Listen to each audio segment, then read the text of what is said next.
வணக்கம், எல்லாம் எப்படி இருக்கிறீங்க? நான் இன்றைக்கு ஒரு கத்திரிக்காய் ஒரு வித்தியாசமாக செய்திருக்கிறேன்.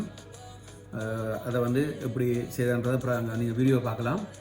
இது ஃப்ரான்ஸில் இந்த மல்டி கல்ச்சர்ன்றதுனால எல்லா விதமான சாப்பாடுகளும் இருக்குது. நான் ரெஸ்டாரண்ட்டில் வேலை செய்ததுனால செய்து பார்த்து நல்லா இருக்குது. அதை எப்படி செய்யணும்னு போட்டிருக்கிறேன். இப்போ நான் செய்ததை உங்களுக்கு சாப்பிட காமிக்க போகிறேன். அவ்வளோத்துக்கு நல்லா வந்திருக்கு. இதை பாருங்கோ, கத்திரிக்காய்க்கு மேலே இது பாருங்க, சாப்பிட காமிக்கிறேன். நல்ல பெரிய துண்டு எடுத்து அப்படியே அருமையாக இருக்கும். சூடாக இருக்குது, சாப்பிட்றேன்.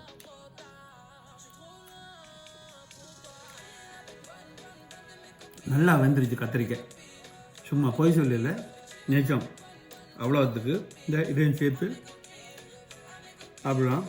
இந்த அவக்கடா இதையும் சாப்பிட்டா நல்லா இருக்கும். இது பாருங்கள். நன்றி.